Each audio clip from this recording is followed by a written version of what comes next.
Hello everyone and welcome to another Star Wars figure review. Today we're going to take a look at some figures from Hasbro's Saga Legends line.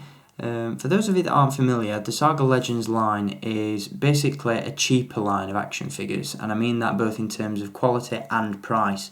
These figures by no means match the quality and the articulation and just the standard really of figures such as the Black Series or the previously released Vintage Collection, and in many ways they're primarily aimed at kids and first-time collectors. You know, if you're looking to add some core characters from the Star Wars saga into your collections, but you don't have the access to some of the previous versions, or you don't have the budget for the Black Series or the Vintage line, then this is, you know, it's a decent substitute.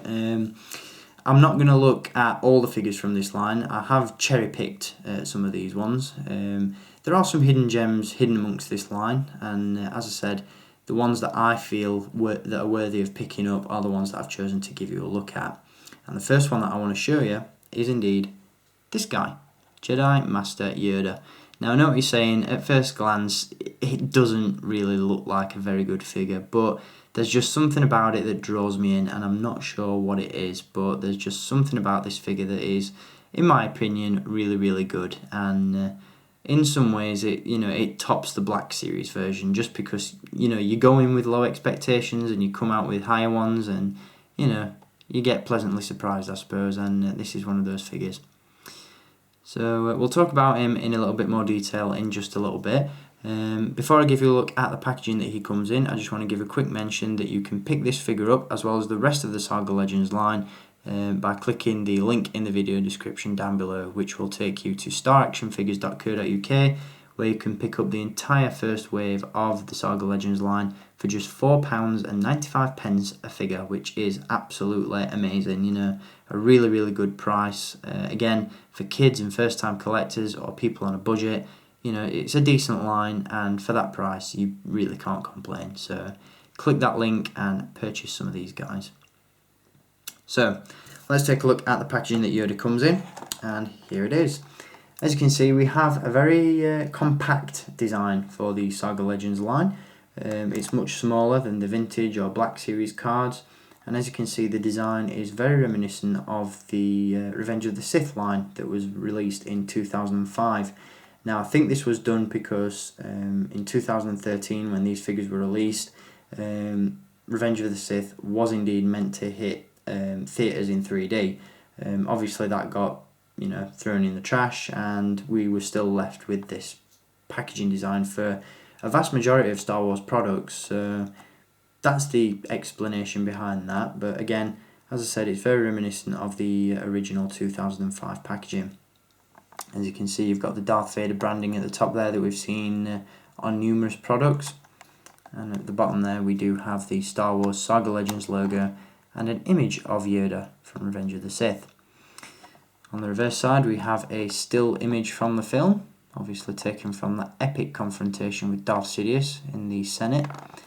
And as you can see at the side there, we do have a few of the other characters available in the first wave of Saga Legends figures. As I said, I'm not going to review all of these for you. I have cherry-picked some of the best ones, just to give you a look at the ones that I feel are worth picking up. The Clone Trooper that's pictured just there wasn't actually released in the UK, which I found to be quite a shame, I think the Clone Troopers that have been done in this line are actually quite good, so we'll talk about that in the near future. But yeah, that Clone Trooper there, that Phase 1 clone, isn't actually available in the UK, which is a massive shame, I think. But it is what it is. So that is the packaging for Yoda. Now let's take a look at the actual figure itself.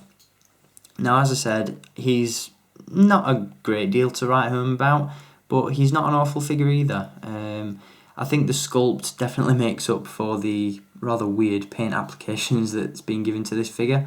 Obviously he is very green, which isn't particularly the best shade, I don't think, to have used on this particular figure, but I don't know, as I said, there's just something that I really like about it, and I can't quite put my finger on it, but it just works. I'm not sure why. Call me weird, I don't know. There's just something very cool about this figure. I think it's the fact that it probably reminds me somewhat of a realistic interpretation of the Clone Wars version of Yoda, those very flat colours, just look a little bit cartoonish, which I'm not saying is a bad thing, but again, it's not necessarily for everybody. As I said, these figures from the Saga Legends line are indeed reduced in the articulation department, and each of these figures only features 5 points of articulation. Yoda, for example, just has a swivel head, which is actually on a ball joint, but you don't get a massive array of movement with that. He does have swivel shoulders as well, and he also has swivel hips. So, not a massive amount of articulation, but again, the same amount that we get with the Black Series Yoda, so, you know, not a bad thing by any means. One thing I do really like about this figure is the fact that Hasbro have really captured a lot of detail in the Jedi robes. As you can see, you've got this really nice flowing effect sculpted into the plastic, and all those creases and folds are apparent, which is really, really cool. Obviously Yoda comes with his green lightsaber. Sadly the hilt hasn't been painted in amazing detail. You've just got a silver hilt and a nice green blade. And obviously he's got the hair on the back of the head just there as well. Don't remember Yoda having that much hair in the film, but you know, again, these aren't the best painted figures, I must admit. But again, there's just something about this Yoda figure that really grabs me, and I really like it. I think it's the colours. There's just something about the colours. I know they're not accurate, but they just look cool. That's just about done it for this review, to be honest. There's not a massive amount to say about these figures. As I said, for the most part, they are primarily aimed at children or first-time collectors. And as I said, for the price that this guy's going for at the minute, once again, check out that link in the video description. You really can't argue. You know, it's a great price. And when you consider the fact that the Black Series Yoda really wasn't that much of an improvement over this guy, you can't go wrong. I think it's a great bargain, and you know, I'd recommend picking up this figure, especially if you don't yet have a prequel version of Yoda. So that is going to do it for this review on Yoda from the Saga Legends line. Once again, I hope you've enjoyed this review, and I'll be back to give you a look at least a couple more Saga Legends figures in my next few videos. As I said, I've cherry picked this line, so I'll be giving you a look at what I consider to be some of the best figures from the Saga Legends line, so be sure to look out for those. And of course, we've got tons of Black Series and LEGO reviews still to come as well.